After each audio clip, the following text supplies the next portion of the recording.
I'm trying not to get emotional. Do what you need.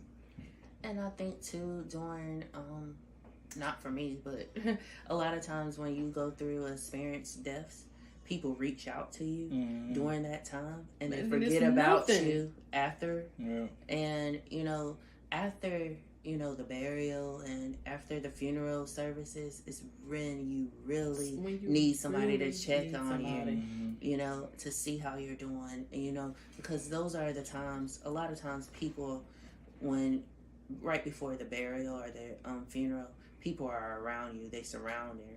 They're bringing you the chicken or the cakes. But after it's over, it's a lot of time where they disappear. It's a lot of time when depression slips in. So that's the really time when people really need you to say, "Hey, how are you doing? What's going on?" All right, just check in on people. I'm laughing now because I called this one and I vented. I'm about to get off topic of me, and I told her, I said, "These kids, I'm all these kids got. That's how I feel." You know what I'm saying? But that's what they said. I didn't say it. Right.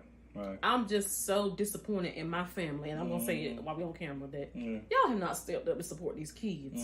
They're grown. Don't get me wrong, but they lost their mother. Oh yeah, it's different. What are y'all doing so great? Everybody's busy. Don't get me wrong. Everybody's busy. Everybody got families, but y'all are still here with y'all kids, and y'all still got y'all mamas. Check on the kids, man. I think people don't do that. It's because and that's something that really I think we struggle with as a generation of people, of being way too busy because we always going after wants. And we don't have time for people. That's part of the loneliness reason. People, you don't have connection with people. Put yourself in their shoes. What if you had lost your mother? Yeah. Would you not want somebody? Did somebody check on you after you lost your mama? Oh, you. I'm just saying.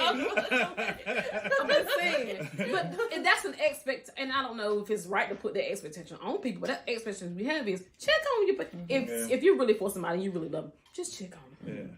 How it don't take 5 minutes to say, "Hey, are you okay?" Yeah. Send a text. Send an emoji. That's what they for. It means something. Yeah. Something. But it's hard because I'm telling you, we lack the connection that we used to have. It's Again, there's no more empathy. The empathy is disappearing. It's like with how many men just go sit to the hospital with somebody that's sick. You don't see that. You don't really see that. Then most of the time it's the women in the family. Most of the time it's the older women in the family because they was just. And I'm using them as older because it was a generational thing. Or they're the caretakers of the family. Yeah. In our generation, most of us don't want to be caretakers. That's why you normally only got really one strong out of the family to take care of that actually is the glue for the whole family. And when that glue get missing, somebody else has to be willing to take it on, or the family won't, and then everybody. But since so and so died, we don't never get together. Why you couldn't do it? That's exactly right. Why you can't step up and take that responsibility? Because that is a responsibility. Exactly. That's why nobody don't want to do it. Because it's like in my family, when my grandma died, I took the responsibility of the holidays because I knew grandma always wanted us together during the holidays. And then when my uncle died, I took the responsibility of having all the family cookout. So, I took on a lot of responsibility because that's what my house is, the family house. Everybody's going to come here. But again, if your life for some reason changes or you're not here, who's going to do it? That's what I'm saying. And that's the thing. And that's why you have to stop depending on one person to do it. You have to be. And it's not because the one person don't want to do it. It's because what happens if that one person, something happened to them, or they're not able to do it, or they move and they're not around anymore. Can't take turns. And something. And then you mad with them like, we don't get together. Yeah.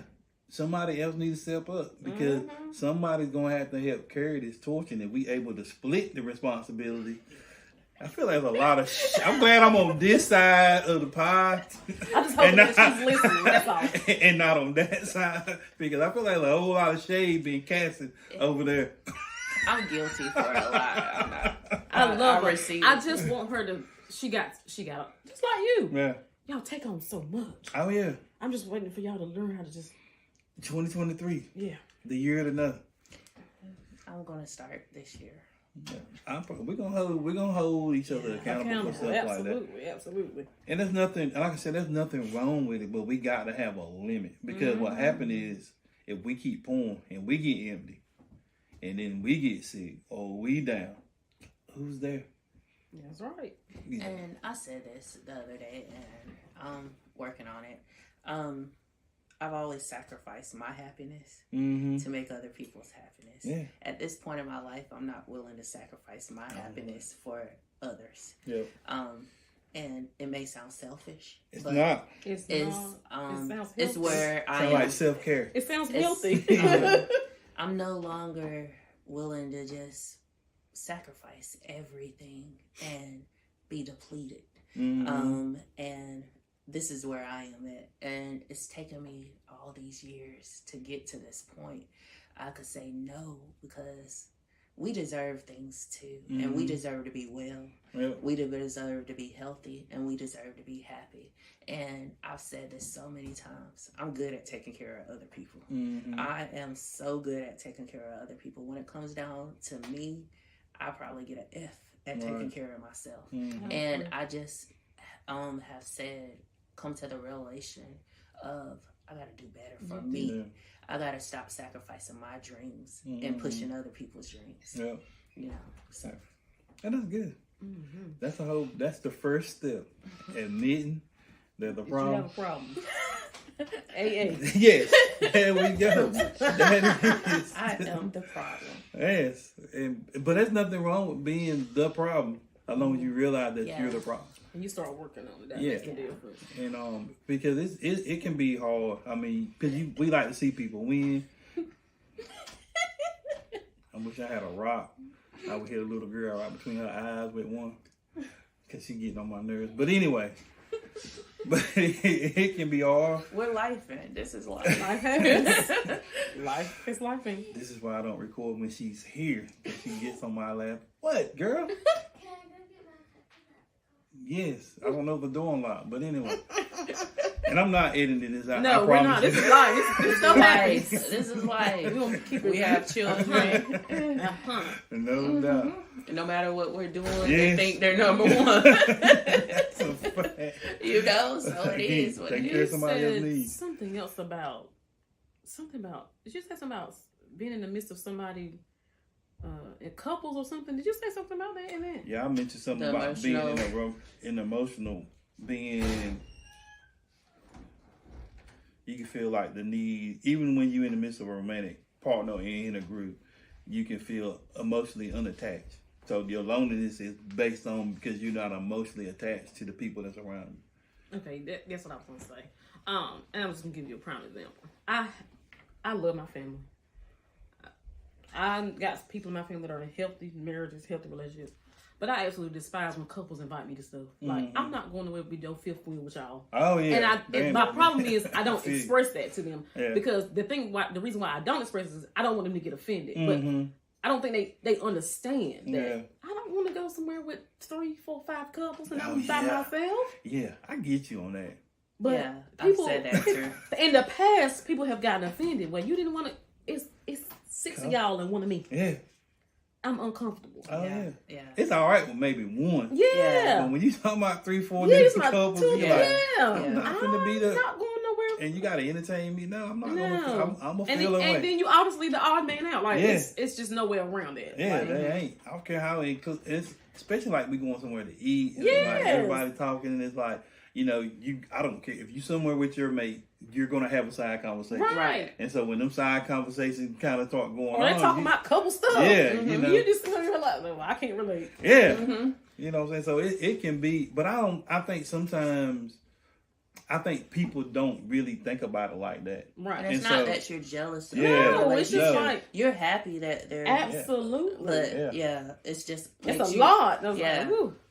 Especially when you still in the healing process. Right. Because I like, with me, what I've learned is when I'm around people that's couples and stuff, I notice certain things about them. And the reason why I look at it is just to see, you know, what an expectation, a healthy expectation of a relationship. Because I think a lot of us, relationship wise, go into a relationship thinking that somebody else is going to make me happy. And is not the intent of it. And when you go in it like that, you're going to be let down, because I don't care if somebody love you and would do anything for you. They're going to eventually do something that's going to cause some type of hurt to you. I mean, that's an expect. Expect that. If you don't, you might well not go in a relationship. That's true. I mean, I love my daughters, but I know I've done stuff to hurt them. I mean, not intentionally, but I've done stuff that, you know, they didn't like or they didn't agree with. And so they're going to be hurt by that. So that's the same thing. That's why I believe in not having an expectation of somebody else that you don't have of yourself. That's right. I know I might say something because I got a smart mouth that you might not like. And it might hurt your feelings. It ain't that I mean anything by it, but it's just, you know, sometimes for now on, we're banning coffee cups on the pod. I think that's the second thing I banned on the pod. I think I got Zoe one time because she took your side over mine, and you her mama. Yeah. They don't talk about my mama like that. Don't talk about my mama now. You saw the other side of it. Right. I was like, all right then. Ooh, but I mean, you know, what is your true expectation? I think we go into a lot of stuff with an expectation of somebody else making us happy. And that is never going to happen. You got to be happy with yourself. That's right. You got to know who you are and know what you need, and in order to express. Because I did a reel the other day on something that I think needed to be said, but I don't think I realized how much people don't realize. And the reel was, if men don't know how to deal with their own emotions, how in the world do the women think that we can deal with yours? That's good. And so it's like, and that's why I tell women, you know, I don't want an emotion. You don't want an emotional man, but you want a man in touch with his emotions. Feel his emotions. You know what I'm saying? He got to know in a positive way. Emotion, you know what I'm saying? So he got to know how to deal with, because he can learn how to deal with yours. And so I think that's why that's why I think us having families outside of marriage is so bad. Because there is a reason why you need a mother and a father. That's right. And I know that things happen and some people lose their mother and father before time, but there is a reason why overall it's a dynamic, because it's a balance. You know, I think women teach the emotional side of it. That's why you need an emotional, stable woman. And I think the men are more logical, and they think, so you need somebody to help.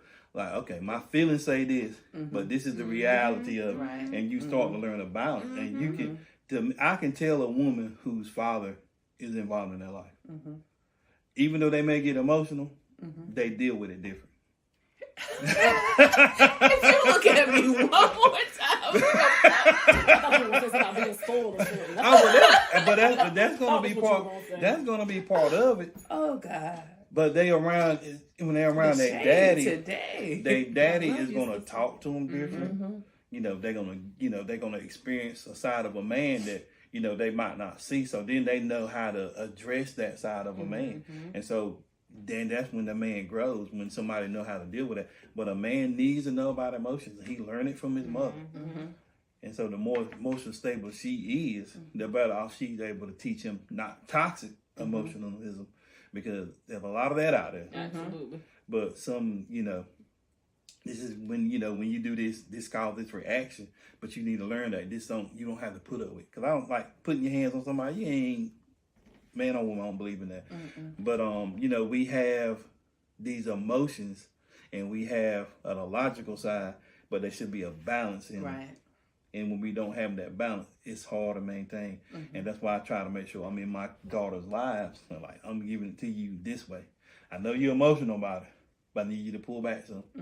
And what I had to do with them is I had to learn that they're women, and that's natural. And I used to didn't like it, but I had to learn it through dealing with my daughters. Like, that's just natural.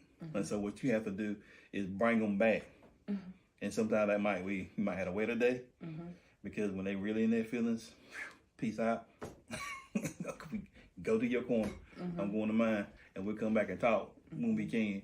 And but that's just a growing experience that we don't have. And I think when you missing one or the other, I still think it's supposed to be in the same house. I do well, and we in different houses, but I think it would be much more different if we was in the same house. Most So, definitely. even though I had a child outside of wedlock, and I got kids now that I'm not met with their mother, and we're not staying together, I still believe that you're supposed to be raised in a family. That's the order of the together. Lord. Yeah. Most And I think definitely. there's something to that. So, which leads to making sure Wait a you know what minute. you want. And no matter how well we do, there's still dysfunction because Yeah. we're still not in the will of God. That's it. Because it wasn't created to be that way. Right. We're great parents, but it's still some dysfunction that is going to have some residue on our children because they were not raised in the same house. But I think we got to own that. Yeah. That's why I said Most what I said. definitely. I had one out of wedlock. I got some now. I got both of mine now, and we don't stay in the same house. I got to own that. Right. You know what I mean? There's going to be something from that. But Right. I can do my best with where I'm at. Right. And that's what I try to do. I am far from a perfect dad, but I am very present. I say that a lot because I think that's important. That's right. Oh, great job, Sean. Amen. Thank you. I try hard. They get on my nerves, but I try hard. I'm sure you get on theirs. Very much so. Yes. That's part of my. I pray That's for my. the- I pray That's for my the duty. children. That's one of the tasks that the Lord told me to get on everybody's nerves that was around. You are doing Did that. the Lord tell Thank you That's that? a test for the Did the pastor. Lord tell you that? Or was that you? Sometimes we don't recognize the voice of the Lord. And Did that the might Lord be tell that might be one of them times. I believe that's you. That don't sound like the Lord right there. Oh my God. That don't sound like my God. All right then, moving right along. I'm just saying. If he told us that, he's sure pass the test. Yes, I yes, am. yes, I yes. am. I like that. But anyway, we're gonna get to our last topic and then we're gonna really close out. I think we've been up here a while. I don't know if we have, but It's good stuff. existence loneliness from what is that? Existing. I don't know what the word is. Perspective. A little bit of existent loneliness is good for the soul. Oh, I know what this is. I only need that. So what we talked about earlier. Yeah. He ready. Yeah, I'm ready. I know what that is. It's being alone with God. Yes, yes. And there is a time that we need to be called to these seasons that we are alone with the Creator. Yes. You have to embrace them seasons. That is a healthy alone. Yes. You got to get there. And I think some of the biggest important parts of that is being with God long enough for him to show you who you are. He's gonna work you. Look, there's gonna be some stuff he's gonna take you through that you don't want a bit more go through. That's right. You're gonna not like it. The pruning. It's not gonna be fun. It's not. It might be painful. You're gonna feel like you're going through hell, literally You are. and physically. But at the end, It's gonna make you.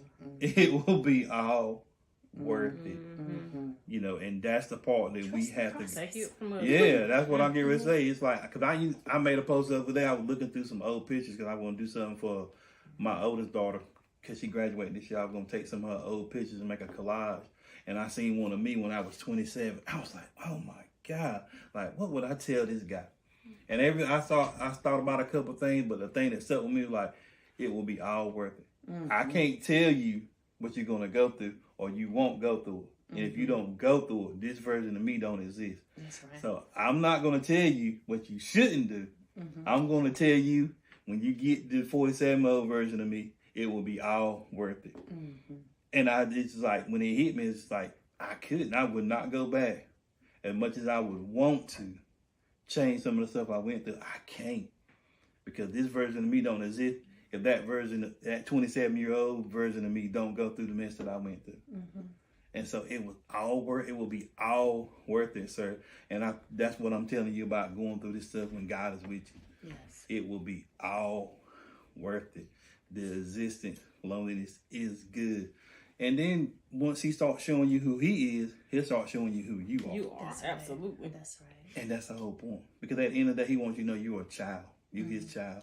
And he loves you. Despite what we do wrong, what we do great, he loves us the same. And so until we get to the point that we accept that, because we want perfection. We want everybody to accept us.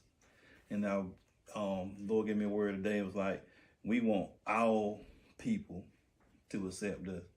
But God told me to drop 2 letters, because there is a people who needs us. Because we're not called to all, we're called to a.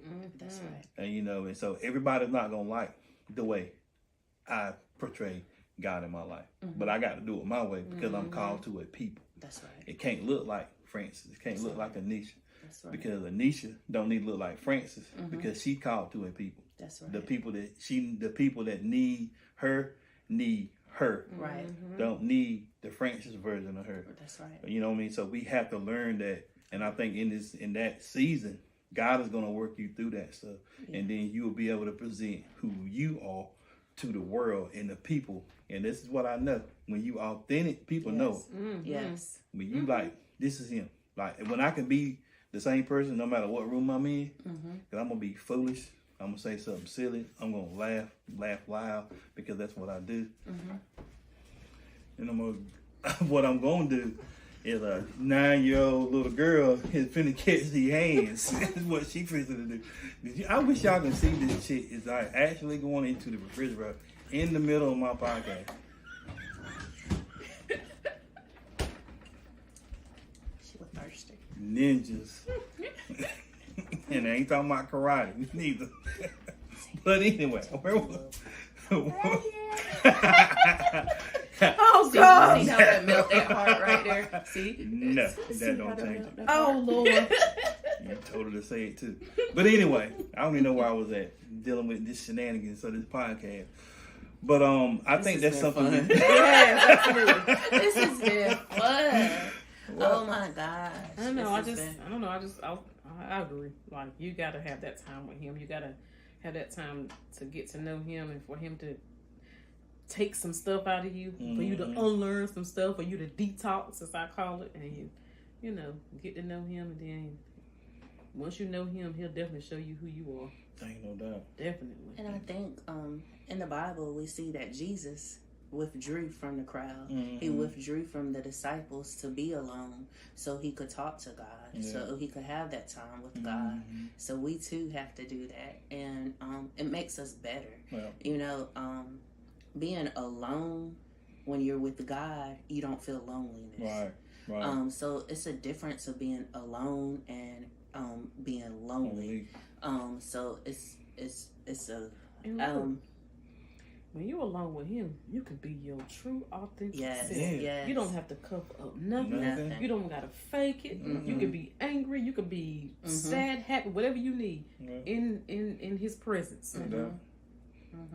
That's good, because most we're taught that you can't tell you gotta be careful what you say with God and all that. God ain't told us that. I mean, he's a good father, and he understands our emotions. He know we human. He know we fall short, and so he accepts that stuff. And what he really wants with us is to have that intimate relationship. Like, there be times like you go to God and he's like, you be praying to him and he's sitting there like, so when you gonna tell me you mad? So you gonna sit here and try to pray to me, and you got beef. Like literally, like you're gonna pray to me and you got beef, and you're not gonna tell me, and you hide. And that's the thing, when you try to hide from God, because I think sometimes we compartmentalize, but God sees all. Even though we don't think he does, he sees all. And so when you can't be vulnerable with him, you never gonna be able to learn to be vulnerable with somebody else. That's true. You got to trust him. You got to know he's got enough to accept how you feel, because he know you human. Like that time I've been mad with God, and I just like, God, I'm mad. Hell, I don't want to do that. I said, you know that's wrong.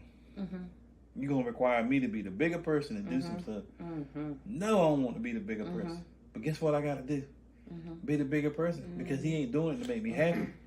He's doing it to make me whole. That's right. He's doing it so I can release something, so I can become who he created me to be. Right. Not carrying his weight, not being anchored down by unforgiveness, not being anchored down by hatred because somebody won't there for you. You know what I mean? So we have to learn to untie them anchors that got us where we at. And so that's what he wants you to know. When I told God I was mad, he started, even though he never really told me the whole thing, he just assured me that there was a reason behind it. Like, forgive. It ain't for them. That's right. And we say this a lot. Keep from tearing you up. It is. Because whenever this is, there's some things, and I heard different people say different things, but when you walk in a room with somebody that you have had some issues with, and you get that feeling, that feeling is real. That means you ain't fully processed the forgiveness, but it don't mean that you're not forgiven. Right. It does mean that it is a signal letting you know that it's not complete. But what you can't let that do is discourage you.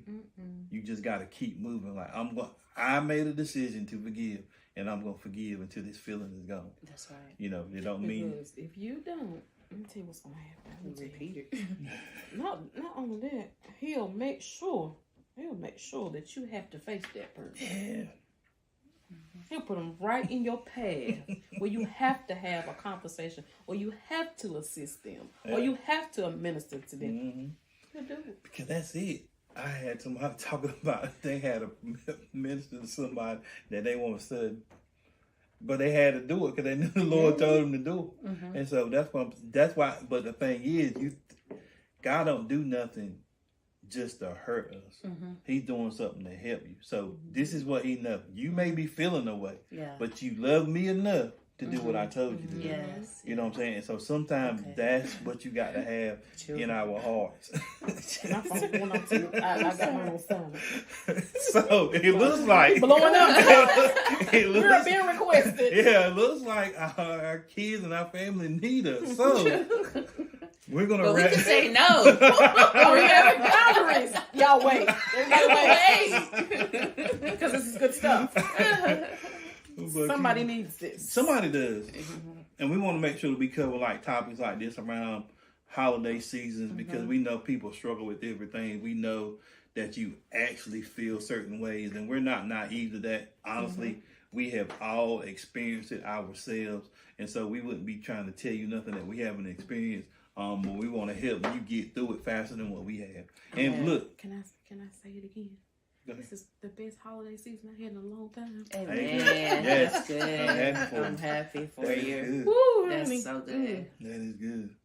And that's what that detox and healing is. It will. It's an ongoing process, but that's exactly what I was getting ready to say. The best holiday season I've had in a long time. It's an ongoing process. We still struggle with different aspects. You heard us talk about it tonight, so it ain't like we got it figured out, but we know that there's some information between us. There's enough wisdom to help get you started on your path. And that's all you got to realize. Get started on your path. And when you get started, just know there's going to be might be 3 steps forward, 2 steps back. There may be some times you have to stand still. There may be some times you got to kneel and cry and stay there. But don't get discouraged. Just know you pick yourself back up and you just keep on going down the path. And this path will lead you to being whole. And you will stop experiencing loneliness. You will stop experiencing loneliness when you start to love God and then love yourself. Yes. Because when you love God, you're not gonna have a choice but love yourself because He's gonna show you who you are. Amen. And so with this podcast coming to an end, listen, y'all. Just be prayerful during this season. We're getting ready to start a new year. And I don't really buy into the New Year's resolution thing, but I do buy into making some declarations for the new year. And maybe you can start some of them. Maybe, one for us is to stop hiding our feelings and actually own our feelings. Amen. Let's do that more often. And if the people can't take how you feel, they probably are a bunch of takers. And takers take. Ding, ding, ding. That's what takers do. So if you, I'm gonna use this word very forcefully. If you piss or take off, you're not missing anything. So at the end of this podcast, there's a couple of things we like to do. We like to tell you peace out and be well. So thank you for tuning in for part 2 of our podcast on loneliness. And I just want to reiterate a couple things. Look, I feel like loneliness is a big thing. I feel like it's stuff that we go through that we really never realize what it feels like. I think when we feel disconnected, it brings us a feeling of loneliness. And I think sometimes we have to understand why we feel alone. Is it really that we are alone, or we just feel it? Because sometimes we lack connection. And is it that we just don't think people understand us? So why do you feel that way? I feel like most people feel this way because they never had a connection to the Father. And that's why you feel alone in this world. But I think if you sit alone with Him and experience a healthy alone season with God, so He can show you who He is, so He can reveal to you who you are, I think that helps the majority of the people. It has most definitely changed my life for the better. There wouldn't be this version of me without me submitting to what God wants to do in my life. And it has not been pretty. It has been far from perfect. I've had some struggles and still got some. But this is what I know. I know I'm on the right path. So I'm going to continue to walk on that path. So I will encourage you, if you feel lonely, just know it's a feeling. No, you're not alone. God is with you. Whether you see Him or feel Him or not, He is there. He just wants you to call on Him and depend on Him, and He will show you a better way. And with nothing else left to say, I'd like to tell all y'all, peace out, be well, and have a Merry Christmas. And remember the reason for the season, and it's Jesus.